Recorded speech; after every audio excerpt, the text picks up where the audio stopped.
All right. Because if not, the talkback is there. Yeah. Then you hear the ambient sound coming from there. Yeah. Tick, tick, tock, tock on there. Also, we hear become like ASMR already. Oh, man. Yeah. Thanks for doing this, man. Thank you for having me. Yeah. I mean, I've been meaning to ask you to get on this a long time. And the last time we planned it, it didn't happen. Because I had some issue with the studio, I think on the day itself. There were some issues that I told you sorry, we got to call it off, got to cancel it off. Yeah. So it's some issues. No worries, so man. finally, man. Right. Yeah. Thank you so much. Thanks for doing this. Thank you. Thank you for having me in this legendary studio. Yeah. Hey, you move this side a bit so that at least it picks up, because if you go off axis. Okay. Okay. It's right. better. Sorry, I'm not an audio guy, so I'm not so sensitive on all these things. Dude, right? But we work with audio engineers all the time. Then the audio guys will Most of the time they serve me. exactly, man. Yeah. Well, I consider what we do actually as service industry. Yeah, we all are. We all offer a service, As much as we like to think of ourselves as we're creative people, we're artists. My teacher in LA always told us, remember, you are just a plumber. You go into a building, just fix things, That's not your house. Yeah. That's a very, very nice way to prove it. Yeah. And I think that's been a good lesson, a good attitude to sort of hold and to hold on to. Actually, it's really helped me, and I always advise younger students who are getting into this. Think of yourself as a service provider. Service provider. Exactly. So maybe just introduce yourself to them, who you are, what you do. I do. Legendary Mr. Ken Hoare. Okay, my name is Ken. By my last name Hoare. I'm a composer. Write music for different kind of projects, from films, did albums before, started with TV commercials. A classically trained, more an orchestrator than a songwriter. So the recent 7 years, I've been doing more films, writing for films, film scoring. Then pretty much is what I'm doing now. And of course, the name of your company is Inner Voices Productions. Yeah, Inner Voices Production. Right, okay, got to shout it out and plug it, man. Yeah.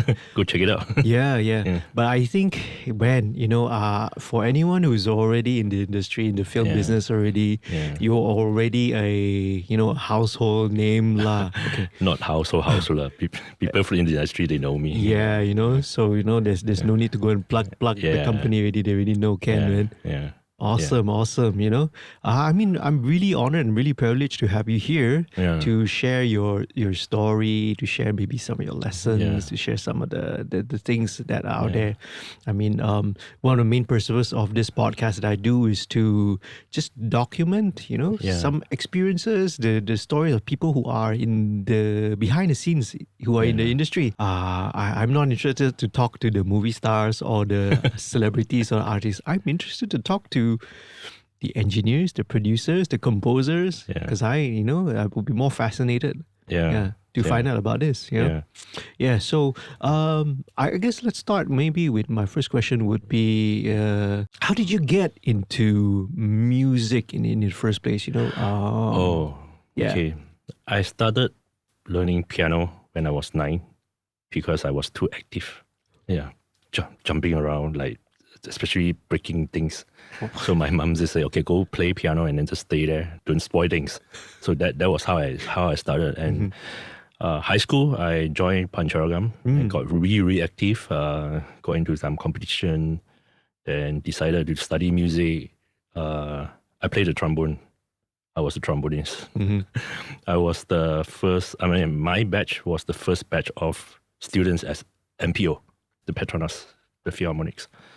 So I played trombone for a few years, seriously. And then that is important for me because I understand the orchestra more, how musicians sound and how to make them sound good. I always think if the musicians don't sound good, that is your fault instead of composer fault. There's composer fault. So we need to write something to make them sound good. Right. So that was how I started. Then I Was running a music school. I did my internship at Pro Creative, the studio, Pro Creative. Yeah, from there, then I was running a music school at the same time, do some TV commercials. Then decided to go study film scoring in Los Angeles. I went to UCLA extension school. Cool. It's really important for me. I changed my career, and it's important because I was 27 at the time. So it's like a restart my career. Then I came back, waited for a few years, did some albums, did my own concerts, rebranding myself because I don't want people to remember what I did in the TV commercial. It sucks. So then after that, I was waiting, got to know Yasmin Ahmad, and she gave me some really good advice. Remember, she said, like, have you ever thought what you learn in Hollywood may not be working here? So that really like a big slap. And then I made myself like go watch some Malay like local films and understand what people looking for. And then after I think 3 years, I got my first feature. That was a Chinese film. Then after that, I got, I think another year, I got a Malay film called Alif Dalam 7 Dimensi. And onwards, I'm non-stop. Right, I mean, dude, I was looking through IMDB and it says there's 23 films, at least Malaysian films. Is that correct? Those like on the cinema. Those that are in the cinema. Yeah. So excluding the other TV stuff, maybe? Yeah, maybe TV, independent films, some festival stuff. So, Short films, indie films. I did quite many indie films when I was in LA. Yeah, okay, yeah. Need 2 indie films to pay my bills. 900, I remember. Lower than 900, not good for me. There's the rate, is it? Yeah. At that time. So I need 900 every month to pay my rent, get some burgers. I was kicked out from the apartment once. Right, Yeah, I couldn't pay. That's, man, Yeah. That must have been, tough, man. Is literally the struggling, student composition thing in LA, that sort of life and experience. Yeah. We'll cycle back to how you got, because one of the things we want to learn also that I would be really cool is like how your individual pathway was, you see. Because you mentioned that, you went to UCLA at age of 27. Yeah. So that's relatively late, right? I think that's the right age. Yeah. Okay. Most of the students, they went overseas or went further studies right after degree. They don't know what they don't know. They end up don't know what they don't know. Right. Okay. Yeah, I think that's really important. So I was looking for 3 years. TV commercials, running music school. Yep. Did some arrangement. Yeah, did quite many arrangements for some quite crappy job. So I know what I'm not good at, and trying to figure out what I can do better. Because I know in my generation there are so many good musicians. Trying to find what is my expertise, where's my forte. I always know I'm quite okay with orchestration, understand how this sound doing together, playing together. So I think that is something that I want to dig more. One of my lecturers trying to advise me, okay, you should go for this. Go understand more and go find out more. Yeah. Right. Okay. Yeah. That's actually an interesting perspective, man. That the way that you put it, had not thought of it that way. You see, because we always assume that straight away, as early as possible, you want to try to go study overseas, whatever, But it's very cool. I think it's really, really, really interesting that you had that different perspective as well. I actually always told my students, if you want to be a musician, if you want to work practically in the industry, instead of trying to be want to be a teacher, want to go to teach, you need a certificate. As long as you want to work in the industry, it's important that you get out and do some job and understand what you are not good at. And doing art in general, whatever, artist, dancer, composer, it's important to know what you are not good at and go find out what you are good at and understand where you stand among your generation. Yeah, I made one big decision. I learned this when I was playing trombone. There were I think 4 or 5 trombonists better than me, in my generation.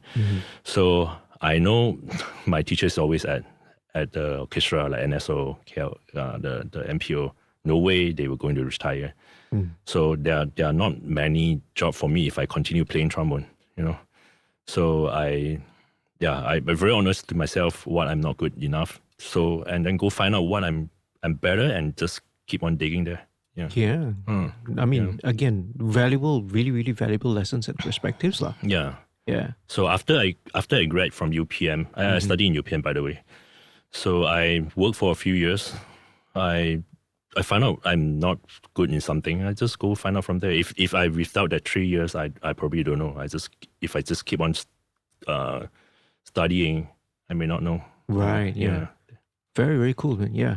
I mean, the way you describe it is that diving into, after graduating, you went into the job market itself, right? And from there on, that's where you, the way that you put it, exactly. I think that's really, really valuable. I mean, experience, right? It's to get that experience. Yeah. Was there a point like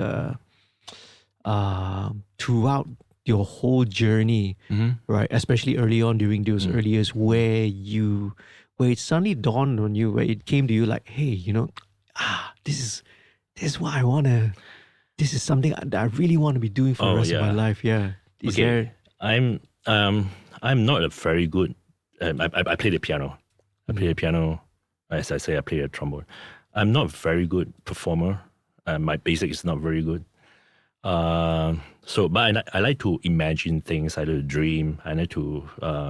Very easy for me to feel something. Like I feel sad, my tears drop. So very easy to get excited. Very easy to get down. So I capture the emotion, whatever present in the work, video, films, songs. So I capture that really fast. So I understand what I'm trying to do when I'm writing music or trying to play something or sing something. And that is really important for me. So my lecturer actually saw that and say, you can dig into this area, like trying to write something for another media, writing for films. So that was how I started. And I did some projects when I was at UPM. I couldn't write very well at the time, but I know very well where is the arc of the storytelling. That sound in my head, like, this is something I got it. I got it, this sound in my head, but I couldn't write it like fully. But that is the moment. I think that 1 year when I'm doing my final year, I kind of like, okay, this is something I want to do. Awesome, man. Yeah. I mean, it definitely shows like you've been doing this all this while, and so many, films and movies that you've done already. You see, it's clearly something that it's become your passion and your the passion and your craft. Yeah, it's really my passion. I get into the story. Every time when I get a project, I try to live that person. Yeah. Try to act like that person. Try to get that emotion to get in the same page. Right. Before I could write anything, and that is important. I think one big part of my work is figuring that in a project, figuring that thing. Once I got that, I know what I should write. Very cool. Yeah. So maybe if you don't mind, if you can share, how's your process like if you are, being approached? Hey, hey Ken, suddenly this director comes and they say, I'm working on this new project, this new movie, blah blah blah.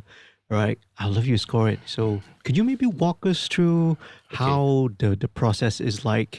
Yeah, I think most of the directors, once we did some big movies, they trust us. Like they would come like ask how you want to start. All right. So usually what I do is I will run through a spotting session with them to spot where the emotion is, where the in-out points. But the first session, when I sit down to watch the movie with the directors, I want to know what the director is trying to do, what he's trying to tell.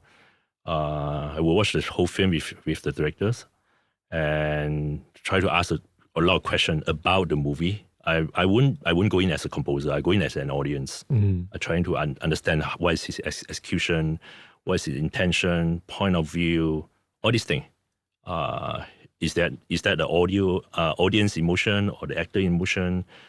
How you execute every single moment, and especially the arc of the whole storytelling. Where is your climax? Where you want people to feel scared? Understand all this first, and from there, then I go back. Watch the film again.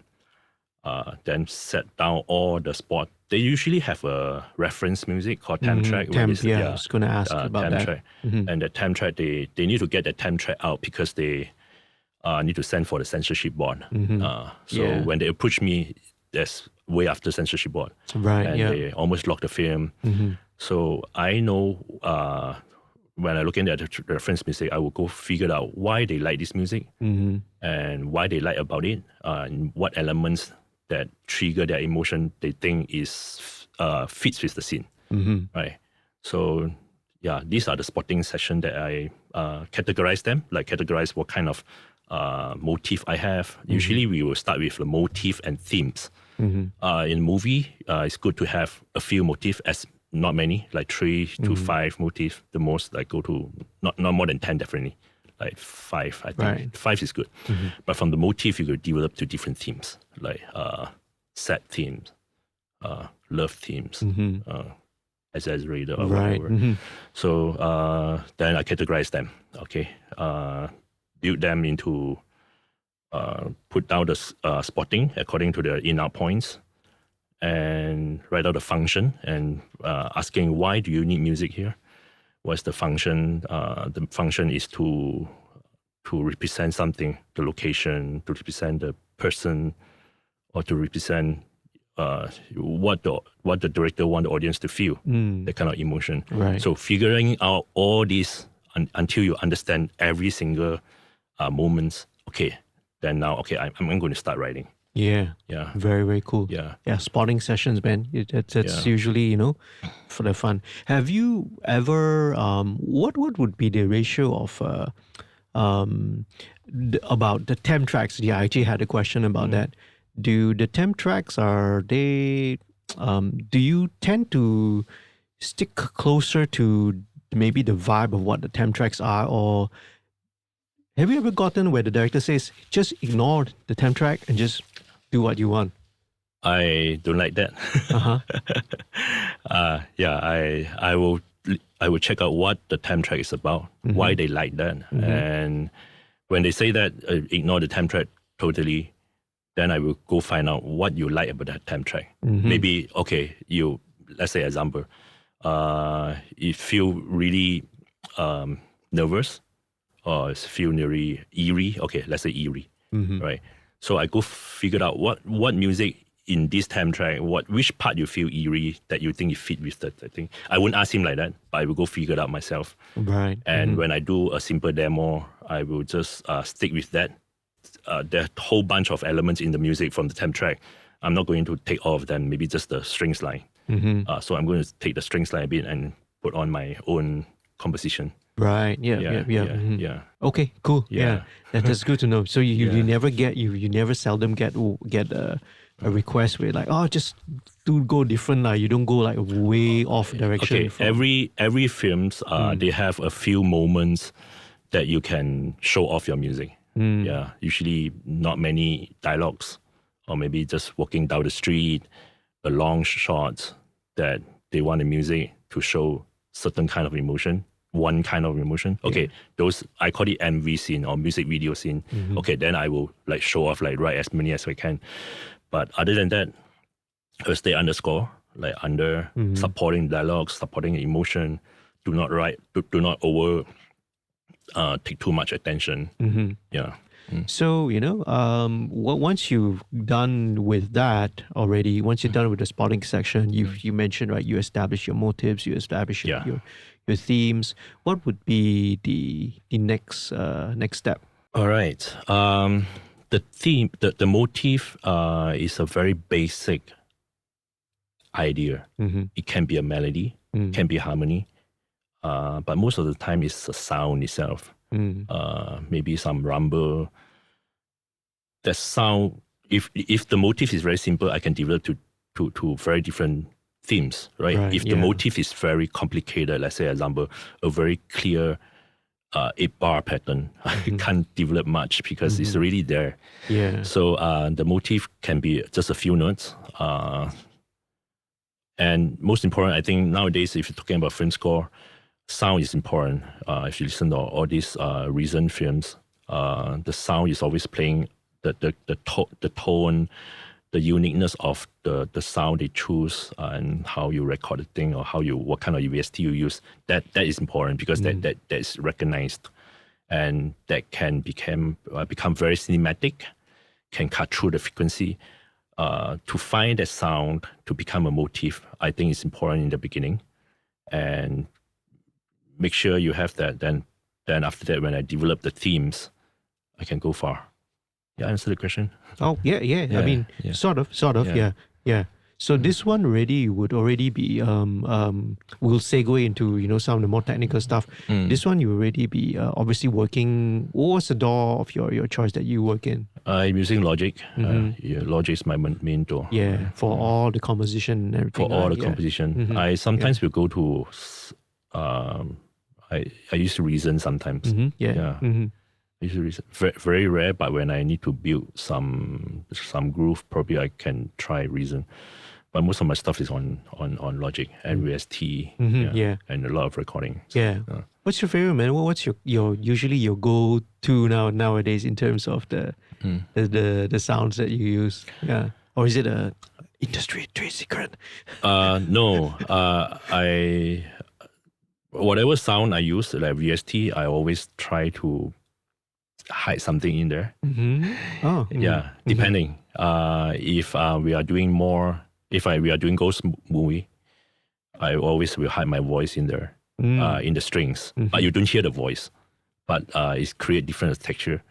But if you playing something like more groovy stuff, my partner, he would do the kind of modern stuff. Right. Yeah. Yeah. But talking about eerie, harmony kind of things, when it comes to harmony, I always try to hide something in there. Yeah, there are few things. One is my voice, and it can be a recorder. Okay, it can be this on my table, right? To put to go with the drums or things like that. Right. Yeah, okay. These are so-called my magic, lah. Oh, yeah. All right.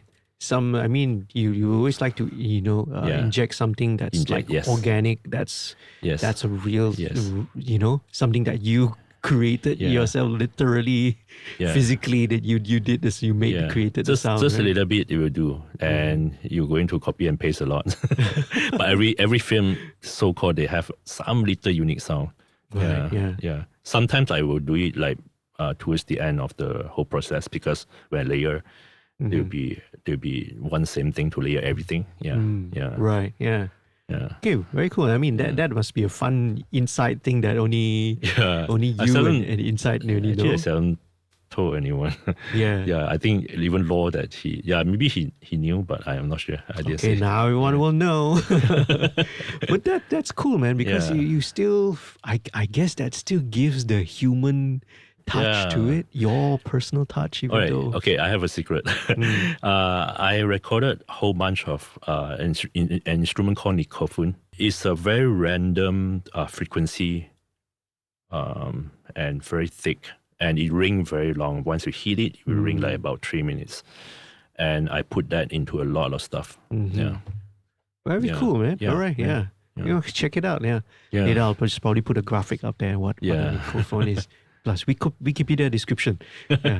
Very cool. Yeah, and strings also. I have a viola in my room. I use that quite often. So whenever I need to use VST strings, it's really kind of nowadays VST is they are really advanced, sound really real. But I still add in some string sound. I don't know how to play the instruments, but I just do some harmonics, very simple harmonics to layer in there. Right. Yeah. Very, very cool. Yeah. Well, what do you usually, your main go-tos if it's like, like string libraries and all that?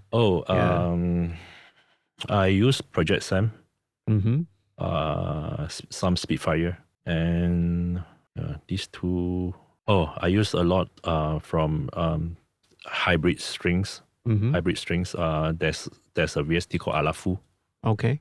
It's a person named, a composer called Alafu Arnold, something like that. Oh, all right. Yeah. I like his music also. Yeah.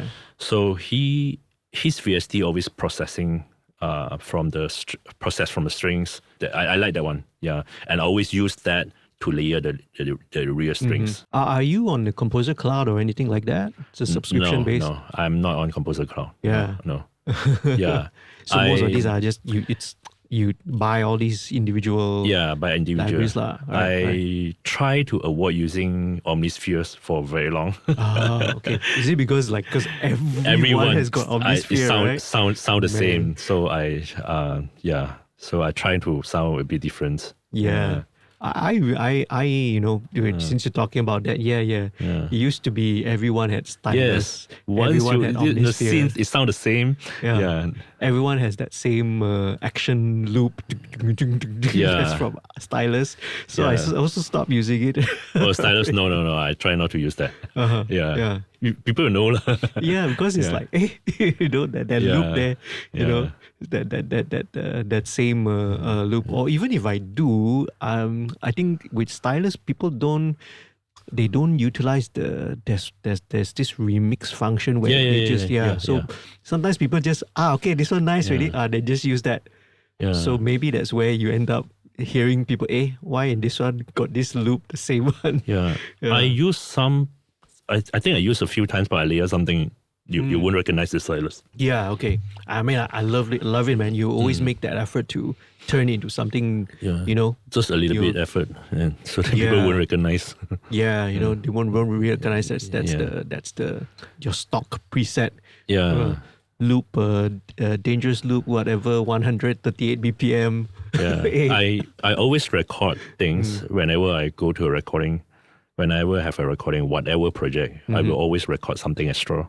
And those are my assets. So my own libraries, all wave. And do you use Logic? Oh, no. Okay, there's something called Quick Sample. I think Cubase, I'm sure Cubase has the latest one. Yeah, they have a sampler. Yeah, a sampler. So I can put in my own wave in and then make my own libraries for every different project. Yeah. So every project I have a small little libraries, not many, maybe a collection of 10 to 20 sound. Then I use those be part of my VST. What would be, let's say, some of your what would be the project that you are, any particular project or projects which you could say that you're very proud of, and maybe you want to share, any interesting nuggets or information from that? Okay. When I first came back from the States, I did a project called Let's Go Mamak, a show at KLPAC. I planned the whole show at the Mamak in Kota Damansara. The whole when I write music, I need a story. I cannot write music from nothing. I know most of the composers, they write music from nothing just based on the harmony. They think this is cool. Without a story, I cannot drive. I don't know how to continue to make it interesting, and I feel this is so boring. I just stopped writing. So when I did the concert, I come up with the story, how what I did in the Mamak, what I see, that is something that make me think more how to make my work to be storytelling based kind of music. Yeah. So when I really work on a feature film, before that I have been doing short film, indie films. So when I really work on a feature film, a long form, it make my music speak better together with the whatever story is there from the directors. Yeah. But that was a musical, right? That was like is the concert. Musical concert. Music concert, pure concert, like fusion, 6 jazz player plus 6 traditional player, and a violinist that can jump around. Yeah. Well, I mean, that's definitely something different from a film score. Yeah, that kind of rebrand my after I come back. I'm not rushing because I was already 30 years old. I know what what I could do, what 30 years young, I would say. Yeah. Old at the time, I think. Yeah. No, man. Yeah. So when I restart my career, I care more about, okay, I want people to recognize I can do something instead of, oh, this is just one of the arranger. Or I like Matt Chiu a lot and Jenny. Both of them like my idol. Awesome, man. But I know myself, I can never like as good as them. So I need to find something and rebrand myself. And that concerts is like made me think how I should come back here. Yeah, I think that concert is important. Then after that, I did an album called Platform 11. That is another storytelling thing. Most of the album that I really, when I like, I like this project, I want to try to do something. There got to be like some storytelling or concept album kind of direction. So right, these two, I think these two projects, yeah. Wow, yeah. Platform 11, this one. Yeah. Yeah. It's cool you selected and picked those two because they're not film scores, no, right? no films. Films is like, as you say, servicing. Oh, okay. Okay, I see. Yeah. Right, Yeah. I guess maybe it's because is it fair or accurate for me to say it's because a film is kind of someone else's story, right? Yes. The director, the script writer, it's their story, and then you're just there to. Whereas these two projects was something that you had a say in, like, this is my story, right? I would say when you work on a film, there's always a box, right? You have to know where the box is. Right. The box is like the facts, Yeah. Where are the boxes? The boxes are like the story from the directors. Yeah. You need to understand what the story about. You need to know where your box is. Once you know where your box is, okay, you can dance inside the box. And sometimes you can get out of the box and do something. But I think most of the composers who work on this kind of media stuff, they don't know where the boxes is. So it's become very inconsistent. Sometimes you're like, going too far. Sometimes you're like, too expected. So this getting the box is important, I think, in writing for media.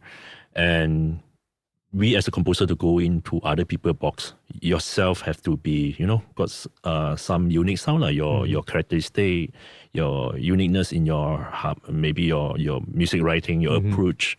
Okay, and then that part you need to build yourself. I don't really believe that you're trying to build something new from a film, because that is someone else. You go into the film, you should perform and deliver something good.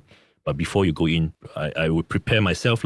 Yeah. So that two projects, I think it kind of like prepare me a bit. Yeah. But every time when I start a new project, I will still like redo the whole thing, like prepare myself or what I can bring into this project. Yeah. Awesome, man. I'm loving this, man. I'm loving whatever I'm hearing from you. It's kind of weird. It's an education for me as well. I always learn from how guys like you and colleagues in the business in different sectors of industry. I always learn on new stuff. I think whenever I start a new project, it's always a bit struggle because I need some time like to get into the project. Very cool. That part is a bit difficult, but once I'm in, I'm okay. I can go fast. Awesome, man. So I brought that up because I would like to segue into besides all your creative aspects of what you do, film scoring and writing and composing all this music, you're also pretty much an educator yourself. How did you get into the education side of things? Education. Okay, I'm not sure if. All right, I don't do a lot of donation, but I think education is something that I can contribute to the society, and because my position in the industry is a bit different, I think I'm the only composer, active composer who is teaching at the university. Am I the only one? The only one I can think of, there's like Leonard, Leonard? Leonard, which Leonard? The jazz piano. Oh, no, RTM, the RTM director. He's teaching at university. I think he's quite similar like me, and he's like full-time in the industry, but he go into the school to share. And how I look at it, I think every I have quite many students. They are in the industry. I think most of the animation in town, the big animations, they were my students doing it. Sometimes they are box office like better than me. Like one of my students called Shamin, he did this animation called Macha Mato, something like that. Macha Mato. Mekamato, yeah. I don't know, man. He's not my audience. Her box office, like that movie is like 30 over million. 30 over million. I think yes, it really grows. That was more than Abang Long Fadil 3 that I did that year. So she was a bit like showing off, hey, you see my box office is more than yours. Yeah. But after that, we had this Polis Evo. We got like 50 over. So now you showed who's the real master. Yeah. No, but your question was how did I start it? Yeah. How did you get into this? Oh, okay. Yeah. But I before we get into that, I'm sure, if I were you and my student, my protege was successful, I think that's a reflection on you yourself as what an effective mentor and educator you were. I mean, you always be proud if very proud. Your student does well, right? Yeah, we're always going to be proud. I'm really proud. Yeah. Awesome. Yeah. I don't look at myself like educator, like bringing a textbook and read to them. You know what? I taught music appreciation before, and that killed me, man. Where did you teach? ICOM. I was going to say ICOM. Music appreciation, I did ICOM. I did music appreciation at Help as well. That okay, it's not my thing. Right. But that class in ICOM, there are so many legends. Nazwa was in that class. Okay. Nazwa Muhyiddin. Okay.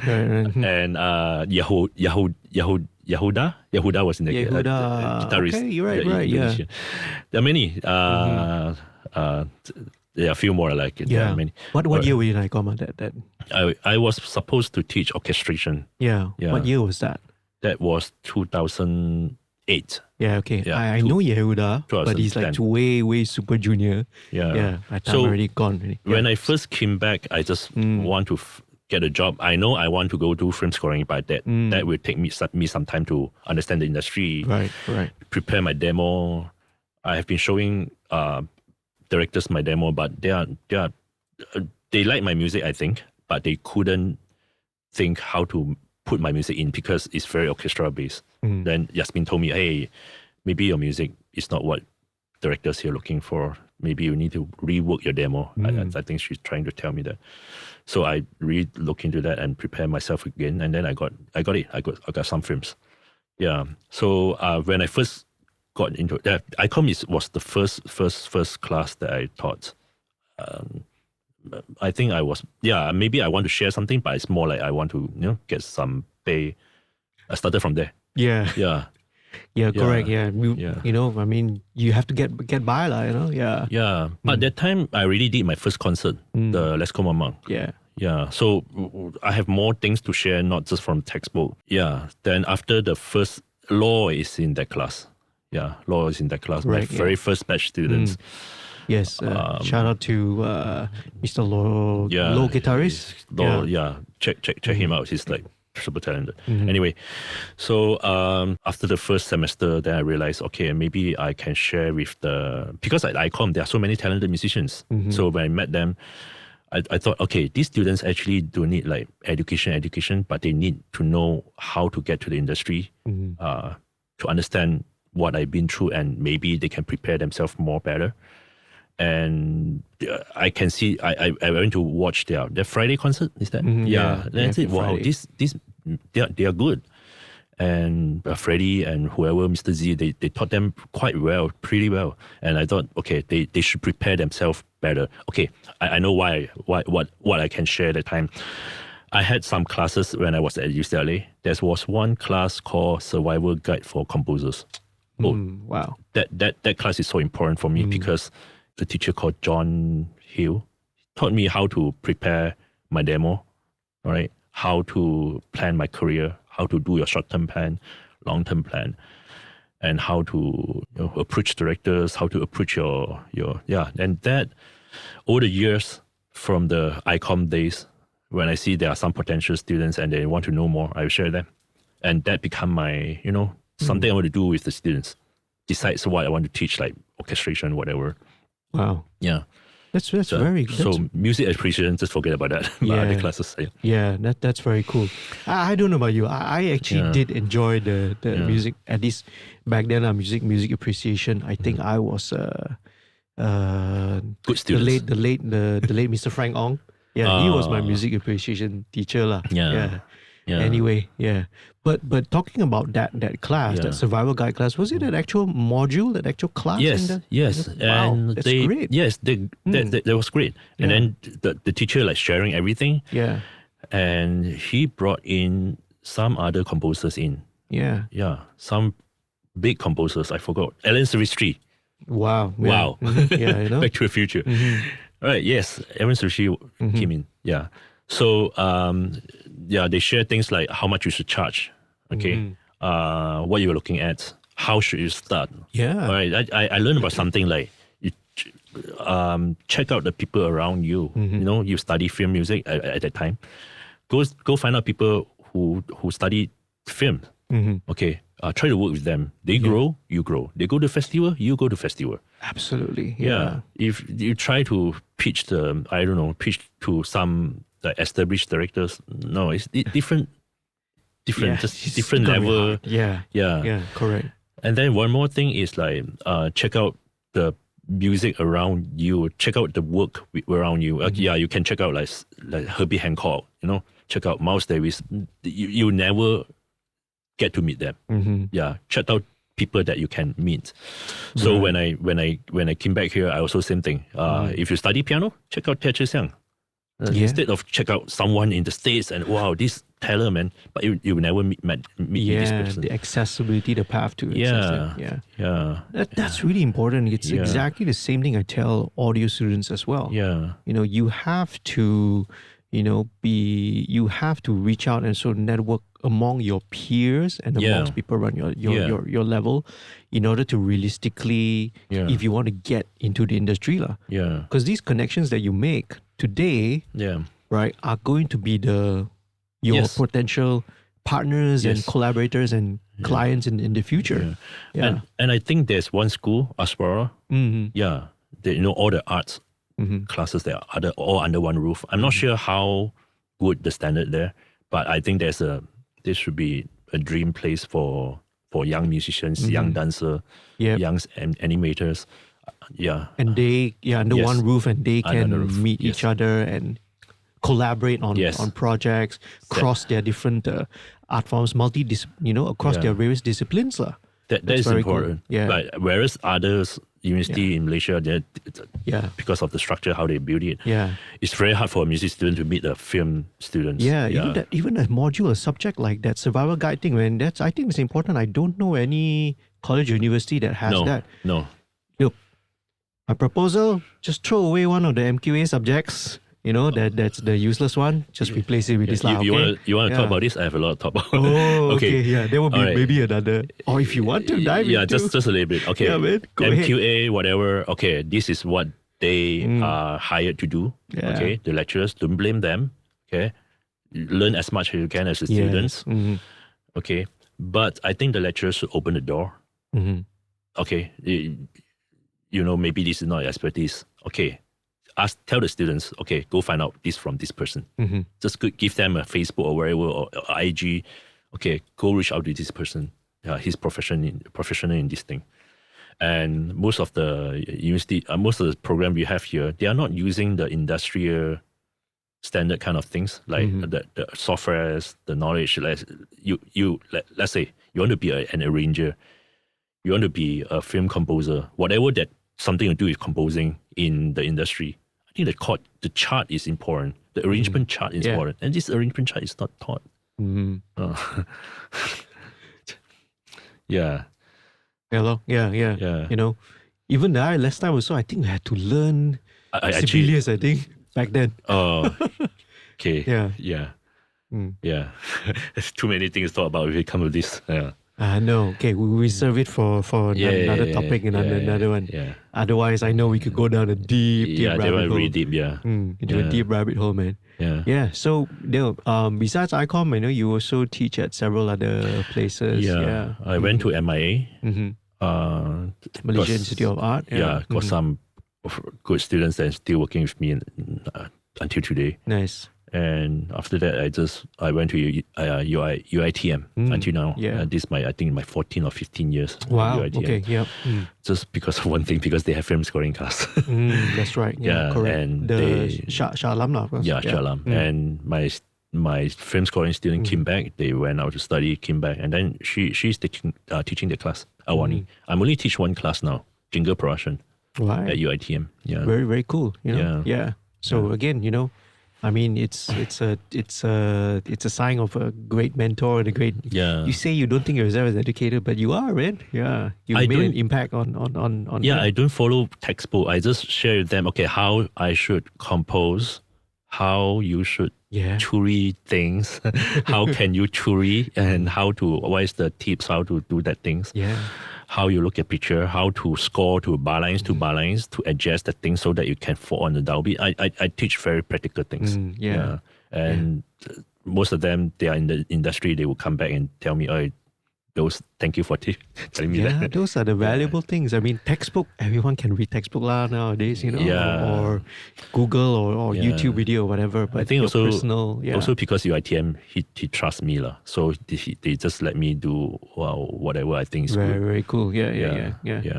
Who do you usually deal with at UITM now? Who's your closest contact there? I'm not close with anyone because I go there very, very weird hours, like 8 o'clock at night. So now my supervisor is Dr. Alia, but I never met her yet. Right. Yeah. We'll talk off camera because in UITM I only talk to only a couple of them who are like more towards the music production. Faculty one. Yeah. The one came to the AS meeting. Yeah. Talk to Dr. Aino, Dr. Katriza. Oh, I know quite well. Yeah. Shout out, man, Dr. Aino and Dr. Katriza. Yeah, and, Katriza also. Dr. K also. Dr. K was my student. It was your student. Wow, shout out Dr. K, man. Yeah. Did we meet him at the was it the what was it? Not at the meeting, right? Somewhere I think. Somewhere, met him also. Anyway, very cool, man. Yeah, so I mean that has actually been whether you like it or not, you've made a big impact on in that as well, man. I think every one of them made me proud in different way, and I time to time I go check them out. I try to check each of them. I have a list of all the students I still keep today, so I would just randomly and see what they are doing. Not mentioning it. I sorry to bring this up again and again. Lo, also you said your former student. Yeah. He's good. He's really good. He's better than me, man. He's amazing. Okay. Yeah. Gotta get you on a podcast one day. Okay. Yeah. Please do. Yeah. Awesome, man. Yeah. Super awesome. Yeah. So, hey, I think it's really cool. Yeah. It's listening to your story. Yeah. Right. Some of the lessons, what you've gone through, right? The evolution of your career from musician, right, over to composition, over to film and all that, all these different evolutions of your career. Just keep on learning. Now, after law left, I learned how to manage the team, the business side. So just keep on learning everything every day. Awesome, man. Yeah, just have a couple of questions remaining. So what's next in store? Is there something, that you have anything in store for the future? Anything that's upcoming that we should check out? We just did Takluk. Maybe done already. Telekinesis is on Astro First now. Right. Just playing, I think, about a week, and I'm doing a Chinese New Year film. Then there are a few films coming up. Yeah, it's still NDA. I haven't signed the contract. Yes, I know. I know NDA. Yeah, and I want to build my small little team and doing two very interesting animation called Kisabawa Dana. Fantastic. That thing I never done so happy. So a lot of fun. And another one called Rimba Friends. Rimba Friends and Kisah Bawah. Yeah, check them out. I think they are coming out maybe next year. Awesome. Yeah. Which are the studios that are the production company that's doing those? For Kisah Bawah, we do everything. Oh, okay. So your own project. Okay. Exa is doing the audio post. Exa, you know. Exa is doing both audio posts. Yeah. Okay. Very Exa cool. used to be with ImagineX and Supernova. Yeah. Right. Yeah. Okay. Yeah. Very cool, man. So, I'll leave all the descriptions, all that, anything that you want to plug later. So I'll just leave it out there. Yeah. But there's so many things that you're working on and all that, man. So we can look forward to all of that. Yeah. Awesome. Hey, so maybe just this one last thing would be if you had a piece of advice, any piece of advice. I know you've actually gave a lot of really good pointers and tips already. Any advice for somebody, a student, who's maybe wants to get into this field? I think once you graduate, you are not a student anymore. So you are going out to get a job or get an opportunity to work. And I think take your internship really seriously. Don't take the internship as an internship. Take the internship as an employment. Wherever you go, like the studio, make sure you find a studio or find RTM or whatever. The internship is the place that you want to work for the first year or first 2 years, and stay there as long as you can. If you get paid a little bit, like 50 a day, fine, just stay there. You are just a student, and you need that profile, you need that experience, and whatever you should learn, please learn when you are a student. And understand where you want to go, what kind of profession you want to be, and understand what you are good at, and go find out all this. Don't depend on your teacher, actually. Yeah. All right, you heard it there from the man himself. Yeah. Awesome, man. Yeah. Really cool. So if we want to get in touch with you, where do you check out your social media, website? You can find me on IG, like DM me, or you can check out our website, Inner Voices. Sorry, I forgot. Okay, I'll leave it down. Inner Voices. Innervoices.com. Innervoices. Something. Space. Inner-voices.space. Yes, correct. Very, very cool. Yeah. Your personal social media is Ken Hall Composer? Ken Hall Composer. Yes. Yeah, Ken Hall it's the Composer. same on IG. KenHR. Yeah. TikTok, Twitter. No TikTok. No TikTok. Yeah. Just post my work, not really the kind of influencer. Yeah, man. Yeah. No, you influence all of us, whoever goes and watches all those movies, right? I mean, just listening to this, I'm really inspired to go and check out some of the movies. I have to confess, I'm not, I've really not explored local movies that much, but I think there's great a lot of great things have been happening, man. Check out Polis Evo 3. That one is Law's solo film. Yeah, I did very little, more like additional music because during pandemic we couldn't work together. I did Tabi Bliss. I like that one. I think because we have all the time. We spent like a year to do a film. Nothing to do. Director so free. We so free. You want? Okay, we just do. So Polis Evo turned out 3 very good. I like what turned out with the Tabi Bliss as well. Abang Long Fadil 3 was good also. Yeah. After that, okay, I'm quite happy with Takluk, the one recently I did. Yeah. Those would be all on the video on demand on the streaming ones, because not. Polis Evo 3 is on Netflix. Yeah. Very cool. Oh, yeah, and then one more, La Luna. I love La Luna. That just got an award recently, right? Yeah. I think they chosen to go to represent Singapore. To go to Oscar. Yeah. Just entry only lah. Right. Still long way to go, I think. Yeah. But it's still something because that is special because that is my first drama genre. Oh yeah. I never did drama. Always like epic, chasing, action, comedy, or ghosts. And that one I did with Azim, my students at UITM.